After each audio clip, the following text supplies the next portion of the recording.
صغار اليوم هم قادة الغد، وإعدادهم للنهوض بهذا العبء مسؤولية مربنا أولا. فالتربية لا تهدف إلى إشباع الحاجة إلى المعرفة فحسب، إنما تعد الأطفال للمستقبل ليكون لهم دور في البناء الحضاري للأمم. إن عالمنا اليوم يتغير باستمرار، ومعطياته في تجدد مستمر، لذلك لم تعد التربية محصورة في فترة عمرية معينة، فقد أصبحت الآن عملية مستمرة لا انقطاع لها. لطالما كانت التربية سببا رئيسا في تطور المجتمع، لامتلاكها القدرة على تشكيل إنسان الحضارة الذي يصنع الأحداث ويغير العالم من حوله. ومن خلال حقب التاريخ تضيء نماذج تربوية قادت ركب الحضارة والإنسان، وما يزال أثرها ممتدا مع الزمن. أدم الصلاة على النبي محمد، فقبولها حتما بدون تردد.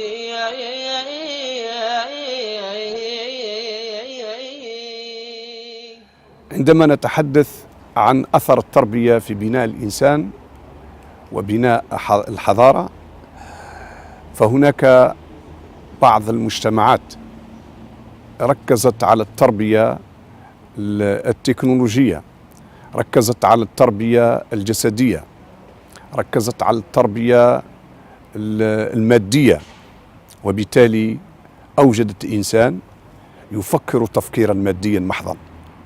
أوجدوا إنسانا يعمل على بناء المجتمع بناء تقنيا، بناء تكنولوجيا، بناء ماديا خاوي من المعنى الروحي، وهذا ما هو حادث في المجتمعات الغربية اليوم. لكن عندما نتحدث عن التربية في المجتمعات العربية الإسلامية، فإنها عملت على شقين. في بداية النهضة العربية الإسلامية عملت على تربية الإنسان من الجانب المادي، وعملت على تربية الإنسان من الجانب المعنوي. كانت هناك نهضة من حيث تطور المجتمع في جميع مجالات المعرفة.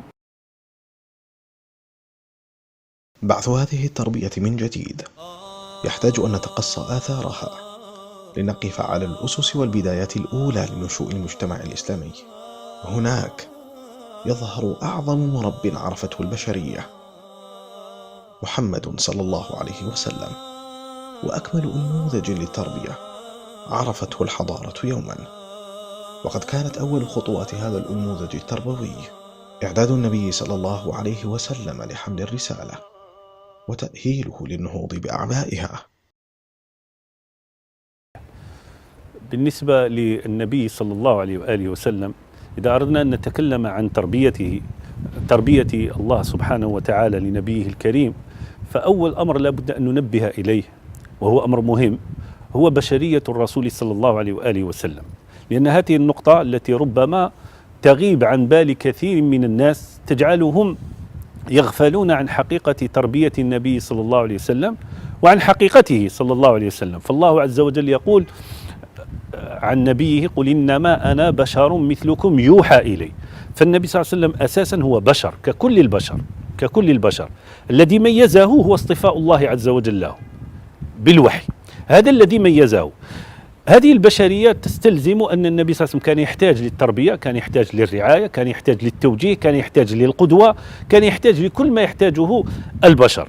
زد على ذلك أن هذه البشرية هي التي تفتح الباب واسعا للاقتداء برسول الله صلى الله عليه وسلم. فالنبي صلى الله عليه وسلم وإن كان معصوما بالوحي، إلا أن بشريته كانت سمة حاضرة في دعوته يجب أن لا نغفل عنها. فهذه النقطة الجوهرية لا بد أن لا يغفل عنها، لأن الذي حدث أن بعض أو أكثر المستشرقين الذين كتبوا في السيرة النبوية والذين تأثروا بمنهجهم غلبوا جانب البشرية على رسول الله، وجعلوه رجل عبقري تميز عن ظرفه وتميز عن بيئته وتميز عن عصره أو سبق عصره، وحاولوا أن يخفوا جانب الوحي.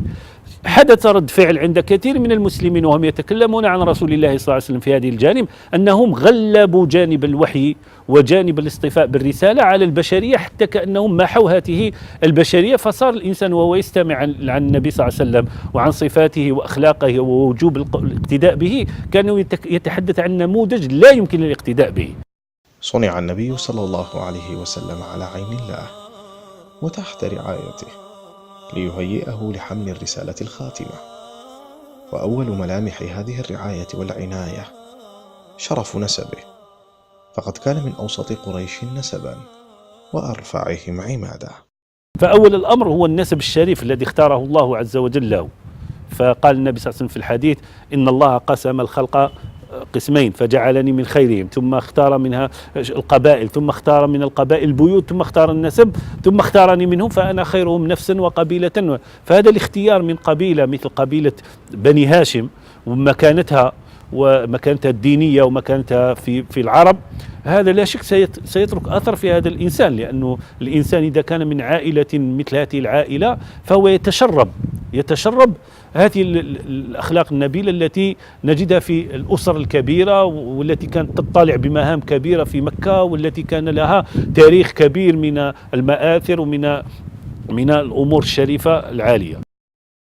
في كنف هذه العائلة الشريفة ولد النبي صلى الله عليه وسلم، لكن كان بانتظاره أول المحطات الكبرى والتي ستترك كبير الأثر فيه، وهي وفاة والده قبل ولادته، ثم وفاة أمه بعد أن بلغ السادسة، فعاش يتيم الأب والأم. طبيعة اليتيم خاصة الذي فقد أمه وفقد أباه هو في عوز، في حاجة إلى العاطفة، إلى الحنو، إلى الحب. فالنبي صلى الله عليه وسلم وقد استشعر هذا الشعور، وقد استشعر هذه الحاجة بعدما تقدم به الزمن وصار نبيا وداعية إلى الله سبحانه وتعالى. انعكس هذا الشعور على نفسه، فكأنه أصبح يستشعر يتم الأمة، يستشعر حاجة هذا المدعو إلى الحنو، إلى الحب، إلى العاطفة. من هذا القبيل أو من هذه الناحية استفاد النبي صلى الله عليه وسلم من يتمه، استفاد، هيأه الله سبحانه وتعالى عاطفيا، هيأه روحيا إلى أن ينفع غيره، إلى أن يبلي ما عنده، إلى أن يبذل جهده ويفني عمره في خدمة هذا الذي يدعوه. ثم تأتي بعد ذلك الأحداث التي حدثها النبي صلى الله عليه وسلم أو عاشها النبي صلى الله عليه وسلم، وتركت في نفسه الأثر البارز. فنجد رعيه للغنم، وكان يقول هذا ويكرره حتى بعد النبوة، بأنه كان يرعى لقريش أغناما على قراريط من ذهب في مكة. ورعاية الغنم هذه كما هو معلوم اشترك فيها كل الأنبياء، فقال النبي صلى الله عليه وسلم: ما من نبي إلا ورعى الغنم. طبعا في ذلك حكمة، أن فيها تهيئة وفيها تربية، فالراعي للغنم هذا عادة يذهب بها يطلب المراعي، وبالتالي هو يعيش مرحلة من التأمل والنظر وصفاء الذهن وغير ذلك. ثم الرعي كما هو معلوم يحتاج إلى صبر وأنات على هذه الغنم لضبطها ولجرها إلى ما ينفعها وما يصلحها، وهذا يتطلب جهدا كبيرا، خاصة أن هذه الأغنام هي أعاجم، يعني لا تفهم الكلام، ليس هناك تواصل بينها. فهذه كلها كانت تربية لقيادة الأمم بعد ذلك، فانتقل النبي صلى الله عليه وسلم من قيادة الغنم إلى قيادة الأمم، وهكذا الأنبياء قبله صلى الله عليه وآله وسلم. كانت مكة أرضا لا تنبت الزرع، فاتخذت قريش من التجارة والأسفار أسلوب حياة، قصدت بتجارتها اليمن والشام والحبشة. وقد تلمس النبي صلى الله عليه وسلم التجارة والأسفار صغيرا مع عمه أبي طالب، ثم تاجر بمال خديجة رضي الله عنها، فكانت محطة من محطات الإعداد والتهيئة. فيما يخص التجارة علمته النبي صلى الله عليه وسلم معرفة الرجال، الأسفار، الأمانة، التعامل بالمال، أعراف الناس. لهذا كان عمر رضي الله عنه يشترط لتعديل الرجل ولقبول شهادته في خصوص صديقه مثلا أن يكون قد تعامل معه بالمال، أن يكون قد تاجر معه وسافر معه. فالتجارة بما فيها من التبادلات المالية وما يتبع ذلك من حب المال وما فيها من الأسفار ومعرفة الرجال من شأنها أن تحضره معرفيا وتحضره يعني عرفيا كذلك. طبعا هذا كله لابد أن ننبه أن المربي الذي يريد أن يكون مربيا في مصاف عال ويقتدي برسول الله صلى الله عليه وسلم، قد السؤال الذي يطرح أنه لا تتوفر له هذه الأمور، فالنسب الشريف لا يختاره الإنسان، واليتم لا نحبذه لأي إنسان ولا يرجه أي إنسان لا لنفسه ولا لغيره، والتجارة ليست متوفرة لكل الناس وتلك الأحداث وهكذا. فهنا تنبيه فقط إلى آثار هذه الأمور. فمثلا النسب الشريف، أنا لست ذا نسب شريف، ليس نهاية العالم، لا يمكن أن يكون الناس كلهم ذوي نسب شريف، لكن النسب الشريف قلنا ثمرته ونتيجته أن صاحبه يحاول أن يحافظ على أخلاق ذوي الشرف، أن يحافظ على أوصاف ذوي الشرف، أعمال ذوي الشرف. فهذا والنبي صلى الله عليه وسلم قال هذا من بطأ به عمله لم يسرع به حسبه. الآن هل نشترط على الدعاة وعلى علماء الإسلام أن يكونوا هؤلاء الذين تكفلوا بمهمة تربية أفراد المجتمع وتربية هذه الأمة، هل نشترط عليهم أن يكونوا جميعا يتامى؟ وهل نشترط عليهم أن يكونوا جميعا تجارا ورعاة؟ طبعا لا. ولكن بدل أن نشترط عليهم أن يكونوا يتامى فلنشترط عليهم أن يستشعروا يتم هذه الأمة، أن يستشعروا غربة هذه الأمة واستضعافها. هذا الشعور من شأنه أن يعكس في نفوسهم هذا الحنو، هذه العاطفة التي ربما قد تمد للداعي إلى الله يعني عاطفة جياشة تسمح لهم بأن يفرغوا جهدهم وأن يبذلوا وقتهم ومالهم من أجل تربية وخدمة هذه الأمة. ثم هل نشترط عليهم كما قلت، هل نشترط عليهم أن يكونوا تجار ورعاة؟ طبعا لا. ولكن نشترط عليهم في مقابل ذلك أن يمتزجوا بهذه الأمة، أن يغترفوا من أعراف هذه الأمة، أن يفرحوا بفرحها، وأن يهتموا بهمومها، أن يعيشوا معها. هذا الذي تعلمه النبي صلى الله عليه وسلم من تجارته ومن نعيه للغنم. وفي سن 40 حمل النبي صلى الله عليه وسلم الرسالة، فابتدأت رحلة طويلة من التربية، أساسها التوحيد وقوامها الرحمة وملؤها المحبة. كانت بعثة النبي صلى الله عليه وسلم في مكة أم القرى ومهوى أفئدة العرب التي إليها يحجون، وقد اختصت قريش بالحرم دون الناس، فصار لهم حرمة كحرمته، وصار لهم بجوار بيت الله تعظيم كتعظيمه، فدانت لهم بذلك العرب وقدمتهم على غيرهم. لما نأتي إلى المرحلة المكية ونجد النبي صلى الله عليه وسلم في المرحلة المكية تحكمه أمور، فالمجتمع مجتمع وثني، المتحكمون في مكة هم أعداء النبي صلى الله عليه وسلم، وقد أعلنوا الحرب على دعوته وعلى أصحابه. في المقابل عدد المسلمين محصور محدود ليس كبيرا.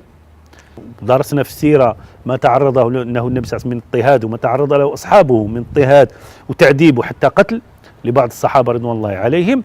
هنا نجد النبي صلى الله عليه وسلم في تربيته يعني يمثل قمة الحكمة. تلك البيئة المكية التي وإن ظهرت بيئة معاندة للدعوة الإسلامية، لكنها كانت بيئة تكتشف الجديد، ولذلك هم ظنوا في البداية أنهم يستطيعون أن يستجلبوا من الحضارات الأخرى نصوص يمكن أن تشغل الناس، وقالوا لا تسمعوا لهذا القرآن والغوا فيه لعلكم تغلبون.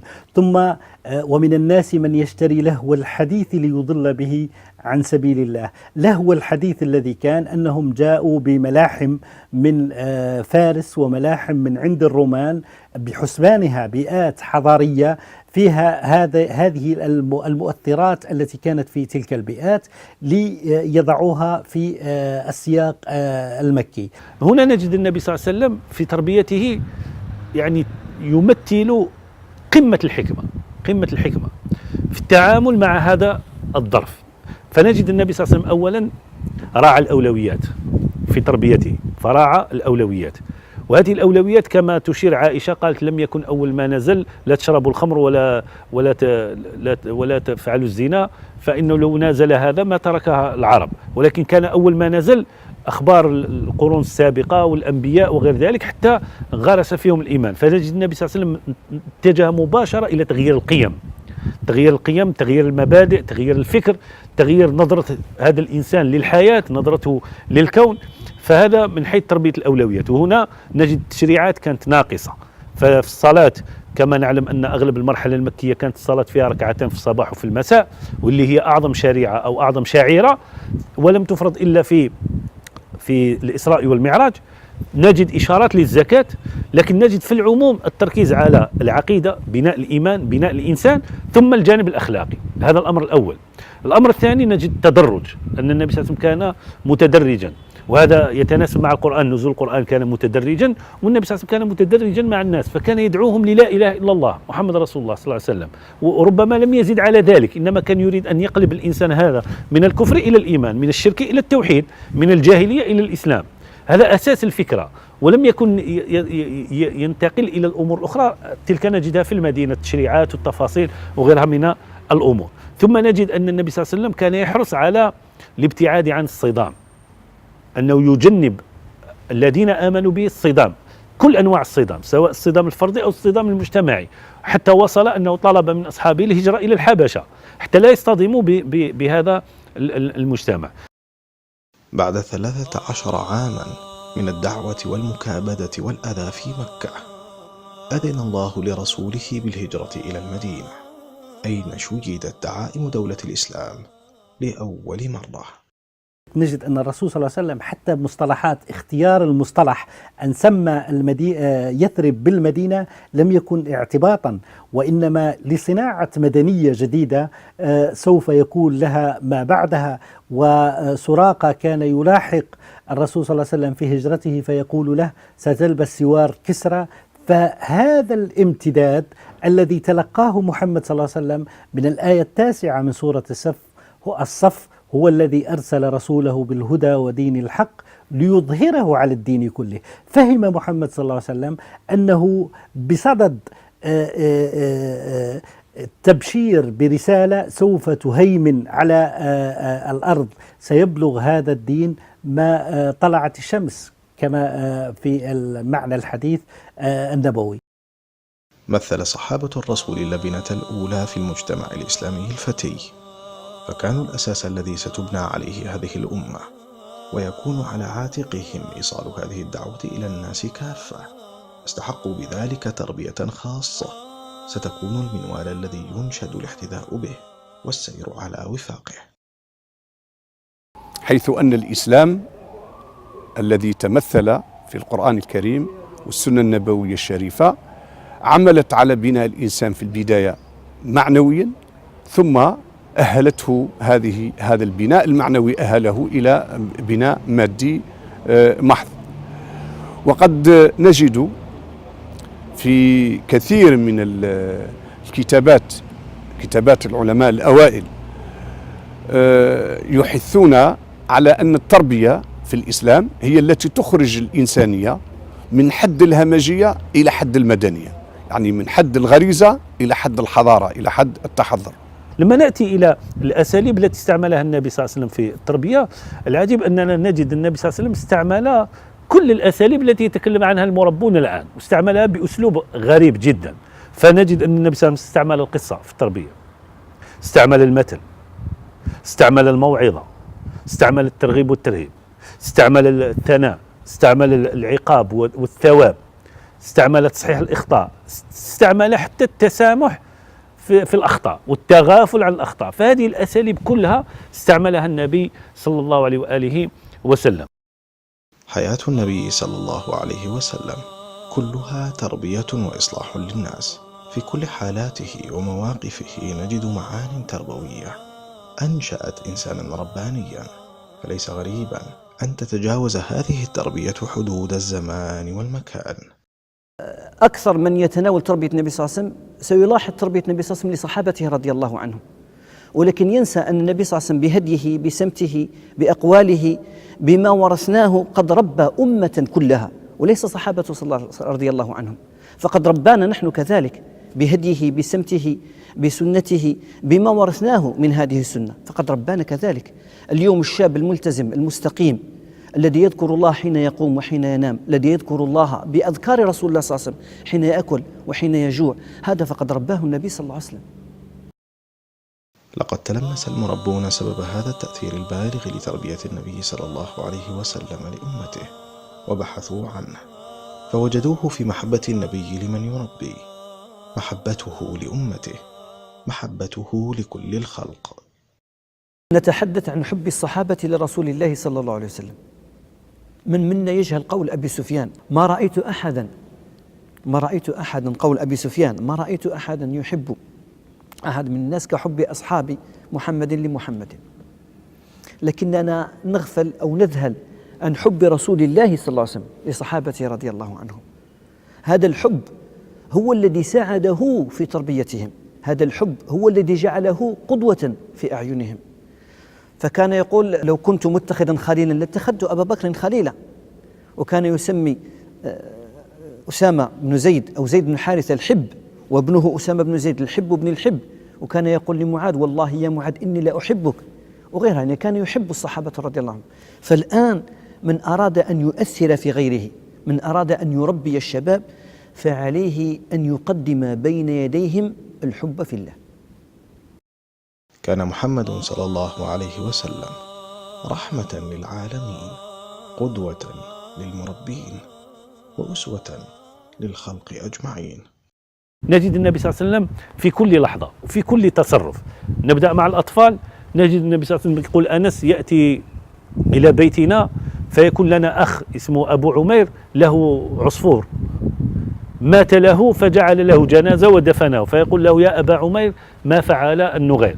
ثم نجده النبي صلى الله عليه وسلم يرتدف ابن عباس خلفه، وابن عباس لما مات النبي صلى الله عليه وسلم كان في ابن 14 سنة، يعني تكلم عن طفل يرتدف من خلفه ويقول له: يا غلام إني أعلمك كلمات. الحديث مشهور. والنبي صلى الله عليه وسلم في تربيته كان يدرك أن الناس ليسوا سواء. هناك علية القوم أو النواة الصلبة التي رباها صلى الله عليه وسلم على أمور لا يكلف بها عامة الناس.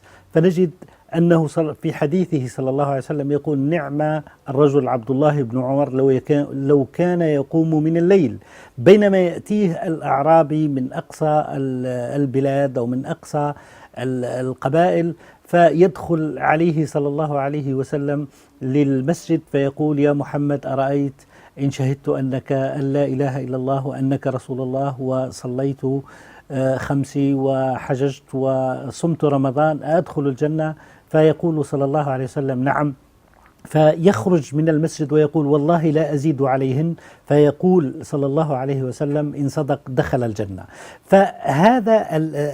هذه المقابلة بين عبد الله بن عمر الذي كان يشهد كل الصلوات ويشهد كل غزواته صلى الله عليه وسلم، وهو ابن أمير المؤمنين عمر بن الخطاب رضي الله عنه، هذا الرجل ما يطلب منه غير ما يطلب من ذلك الأعرابي. نعم الرجل عبد الله بن عمر لو كان يقوم من الليل، وقد التزم عبد الله بن عمر رضي الله عنه بعد ذلك بقيام الليل، فلم يتخلى عنه إلى أن توفاه الله رضي الله عنه. والأعرابي الذي أتى النبي صلى الله عليه وسلم فجذبه جذبة شديدة حتى أثرت في صفحة عاتقه، وقال له: يا محمد مر لي من مال الله الذي عندك. فيلتفت إليه النبي صلى الله عليه وسلم ثم يضحك ويأمر له بعطاء.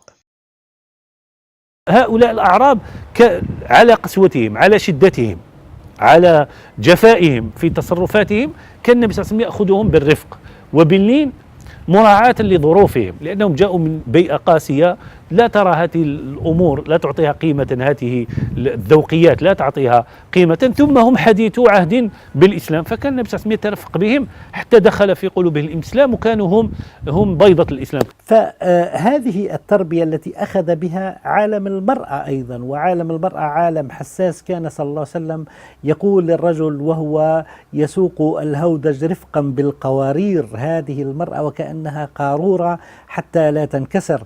النظرة التي ربى بها صلى الله عليه وسلم النساء أنهن لسن أحسن من الرجال ولسن أقل من الرجال، هن شقائق الرجال، هن شيء آخر. فكما أننا لا نقول أن المهندس أحسن من الطبيب أو الطبيب أحسن من المهندس، فلا يجوز أبدا أن نقول أن المرأة أحسن من الرجل أو أقل من الرجل، أو أن المرأة هي الوجه الآخر لعملة واحدة هي الإنسان في عرف التربية التي أخذ بها صلى الله عليه وسلم النساء، وأن المرأة إذا صلت خمسها وأطاعت زوجها وحفظت فرجها دخلت من أي أبواب الجنة شاءت.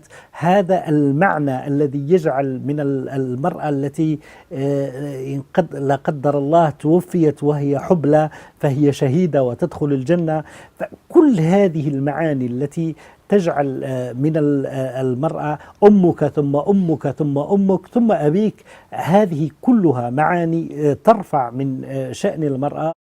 التربية في الإسلام قائمة على العدل حتى مع المخالفين والمعادين، فربنا يقول: ولا يجرمنكم شنآن قوم أن لا تعدلوا اعدلوا هو أقرب للتقوى.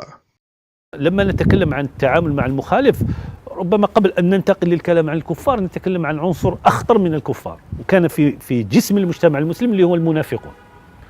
المنافقون هؤلاء يعني كانوا عبارة عن عملاء يعيشون مع الصحابة ويطلعون على أخبارهم ويداخلونهم، ولكنهم يكيدون للإسلام والمسلمين. مع ذلك النبي صلى الله عليه وسلم يعاملهم معاملة غريبة، حتى أن أبي بن سلول الذي قال تلك الكلمة الكبيرة، عبد الله بن أبي بن سلول، قال: سمن كلبك يأكلك، لئن رجعنا إلى المدينة ليخرجن الأعز منها الأذل.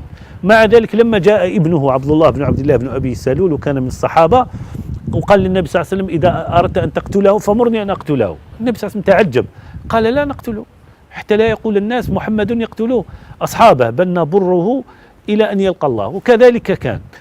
إذا انتقلنا خارج الجسم الإسلامي إذا صح التعبير، وذهبنا إلى المشركين والكافرين من أهل الكتاب وغيرهم، نجد أن النبي صلى الله عليه وسلم كذلك كان يتعامل معهم بالرحمة. والقتال هم الذين بدأوه بالقتال، وهم الذين بدأوه بالتكذيب، وهم الذين بدأوه بالتآمر، ومع ذلك النبي صلى الله عليه وسلم كان يعاملهم معاملة حسنة ولم يسئ إليهم، وكان يعطيهم حقهم، بل نزل القرآن الكريم للدفاع عن يهودي. نظرة الإسلام عموما ومن هديه صلى الله عليه وسلم في تربية المخالف أنه ينظر إلى أفعال المخالف لا إلى المخالف في شخصه، وهذه نقطة مهمة وخط رفيع وعلامة فارقة قد لا ينتبه إليها كثير من الناس.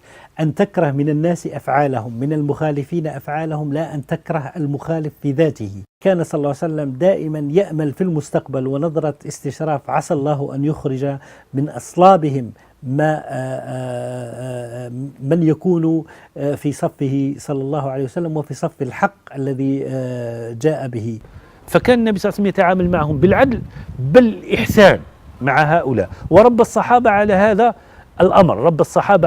الأمر، أنهم لا يظلموا الناس ولا يعتدوا عليهم إلا إذا اعتدوا عليهم، وهذا معروف في سيرته صلى الله عليه وآله وسلم. ولذلك عاشت كل الطوائف المسيحية واليهودية وحتى الوثنيين في بلاد الإسلام كل القرون هذه، ولم تحدث أي مشاكل حتى جاء الاستعمار، فبدأت تحدث المشاكل الإثنية بين المسلمين وغيرهم. أما أصل التعامل الإسلامي مع المخالف فهو الإحسان إليهم، التعامل معهم بالعدل والرحمة، ترغيبا لهم في الدخول إلى الإسلام. ليس عجيبا أن نجد للحيوان والجماد بل لكل ما خلق الله في هذا الكون نصيبا وحظا في هذه التربية. ومن أهم القضايا التي ربى عليها النبي صلى الله عليه وسلم الصحابة والتعامل مع هذا الكون بكل مكوناته. وإذا أردنا أن نتكلم عن تعاملي مع أو تربيتي لأصحابي في التعامل مع الحيوانات، دعنا نتكلم عن تربيتي مع كل المقدرات الأخرى. النبي صلى الله عليه وسلم نهى الناس عن التبذير في الماء، نهى الناس عن تلويث الماء، نهى الناس عن تلويث البيئة وغيرها من الأمور. فإذا جئنا إلى الحيوانات فالنبي صلى الله عليه وسلم يقول: في كل كبد رطبة صدقة. ويقول بأن امرأة بغي من بني إسرائيل دخلت الجنة لأنها سقت هرة أو سقت كلبا أكله العطش.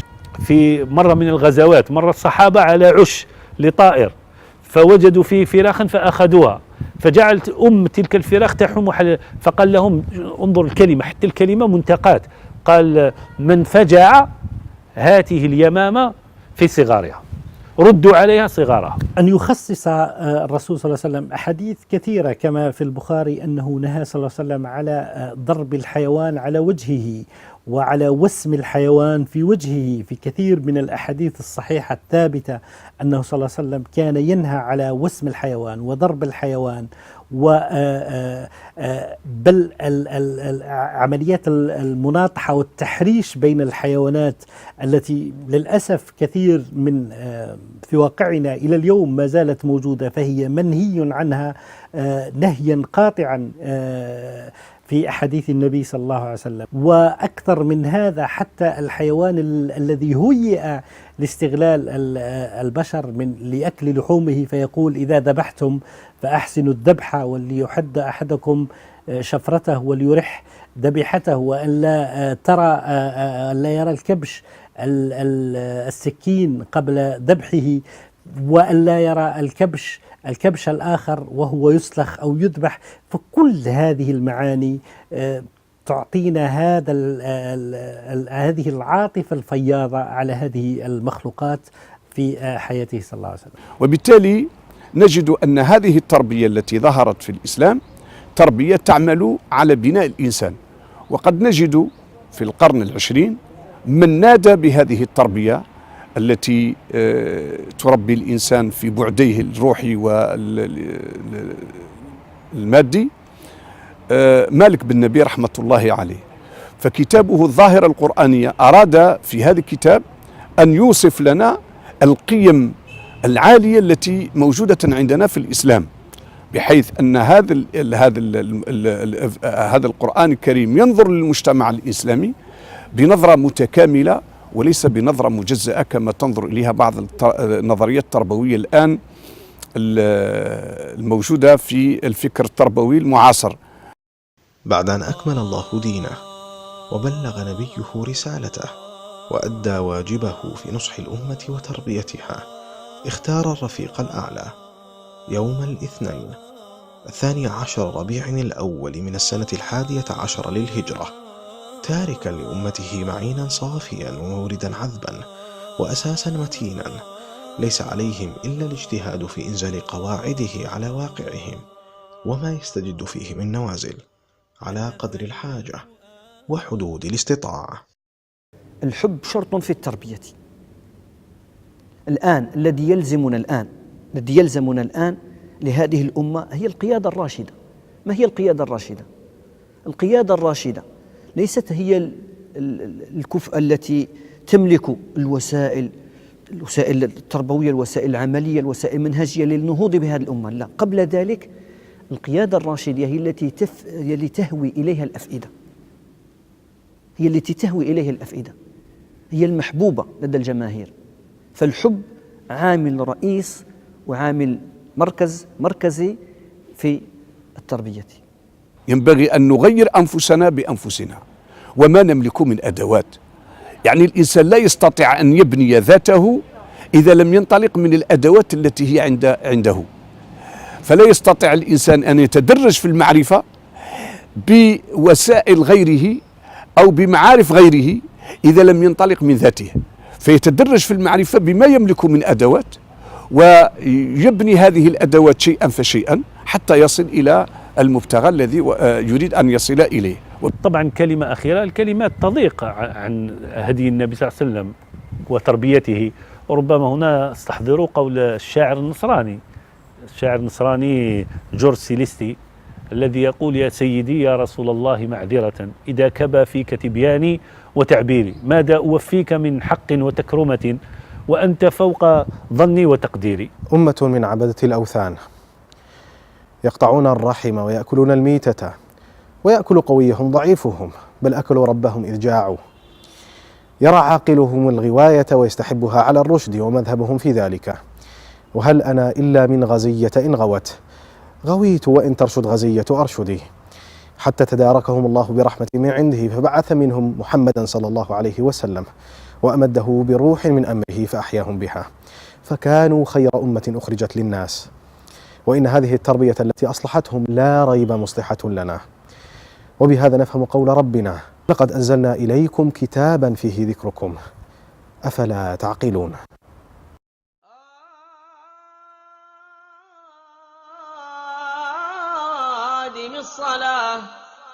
أدم الصلاة على النبي محمد، فقبولها حتما بدون تردد.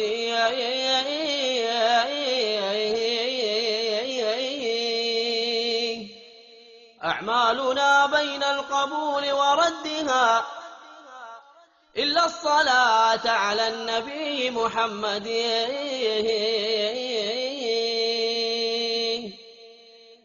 يا